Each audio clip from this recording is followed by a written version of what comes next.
ಅವಳು ನನ್ಗೇ ಸಿಗ್ತಾ ಇಲ್ಲ, ನಿನಗೆ ಹೇಗೆ ರೀಚ್ ಆಗ್ತಾಳೆ? ನೀವ್ ಮನೇಲಿ ಇಲ್ವಾ? ಗ್ಯಾರೇಜ್ ಅಲ್ಲಿ ಇದೀನಿ. ಅಲ್ಲೇನ್ ಮಾಡ್ತಿದ್ದೀರಾ? ಬೇಡ್ಕೊಂಡು ತಿಂತಿದ್ದೀನಮ್ಮ. ವಾಟ್? ಇಲ್ಲಂದ್ರೆ ಏನಮ್ಮ, ಗ್ಯಾರೇಜ್ ಅಲ್ಲಿ ಏನ್ ಮಾಡ್ತೀವಿ? ಕಾರು ಹಾಳಾಗಿದೆ, ರಿಪೇರಿ ಮಾಡಿಸ್ತಿದೀವಿ. ಮತ್ತೆ ಆಂಟಿ ಎಲ್ಲಿದ್ದಾರೆ?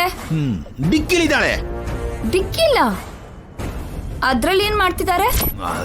ಫಾಲೋ ಮಾಡಕ್ ಹೋಗಿ ಸಿಕ್ಕಾಕೊಂಡಿದ್ದಾಳೆ. ಅಷ್ಟಕ್ಕೂ ವಿಷಯ ಏನು ಅಂತ ಹೇಳಮ್ಮ. ಏನೇನು ಕೇಳ್ತಿದ್ಯಾ? ನಿನಗೇನು ಬೇಕೋ? ಏನು, ನೀವ್ ಯಾವ್ದೋ ಪ್ರಾಬ್ಲಮ್ ಅಲ್ಲಿ ಇರೋ ಹಾಗಿದ್ದೀರಾ?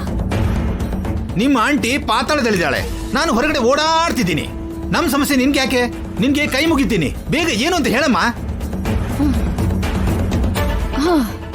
ಒಂದ್ಸಾರಿ ಮನೆಗ್ ಹೋಗಿ ಅಲ್ಲಿ ಮದ್ವೆ ಕೆಲ್ಸಗಳು ಹೇಗ್ ನಡೀತಿದ್ಯೋ ನೋಡ್ಕೊಂಡು ಹೇಳಿ. ಹೇಳ್ತೀನಿ ತಾಯಿ.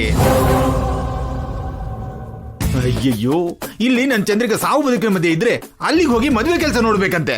ಈ ಮುಸುಳಿಗೆ ಕನಿಷ್ಠ ಮಾನವೀಯತೆ ಕೂಡ ಇಲ್ಲ. ಏನಪ್ಪ ಇನ್ನು ಎಷ್ಟು ಟೈಮ್ ಹಿಡಿಯತ್ತಪ್ಪ? ಆ ಕಾರ್ನ ರಿಪೇರಿ ಮಾಡ್ತಿದ್ದೀರಾ ಇಲ್ಲ ಡಿಸ್ಮ್ಯಾಂಟಲ್ ಮಾಡ್ತಿದ್ದೀರಾ? ಬೇಗ ಕಾರ್ ಕೊಡ್ರಪ್ಪ.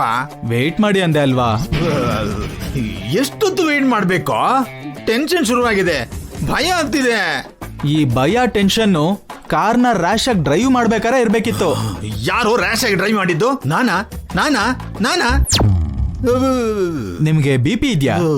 ನಿನಗೆ ಗೊತ್ತು? ಮೆಕ್ಯಾನಿಕ್ ಅಲ್ವಾ, ಗೊತ್ತಾಗೋಗುತ್ತೆ. ನೀನು ಕಾರ್ ಮೆಕ್ಯಾನಿಕ್ ಅಷ್ಟೇ, ಡಾಕ್ಟರ್ ಏನಲ್ಲ. ಕಾರ್ ಆದ್ರೂ ಮನುಷ್ಯ ಆದ್ರೂ ಸೌಂಡ್ ಅಲ್ಲೇ ವ್ಯತ್ಯಾಸ ಕಂಡು ಹಿಡಿದ್ಬಿಡ್ತೀನಿ. ನಿನ್ಗೆ ನಾನ್ ಕಿರ್ಚೋದ್ ಕೇಳಿಸ್ತಿದೀಯ ಹೊರತು ಕಾರಲ್ಲಿ ಯಾವ ವ್ಯಕ್ತಿ ಕಿರ್ಚೋದ್ರು ಕೇಳಿಸ್ತಿಲ್ವೇನೋ? ಕಾರಲ್ಲಿ ಮನುಷ್ಯರಿದಾರ?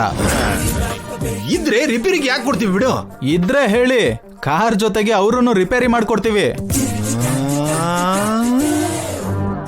ದರಿದ್ರ ಜೀವನ, ಪ್ರತಿಯೊಬ್ರು ಆಡ್ಕೊಳ್ಳೋದೆ.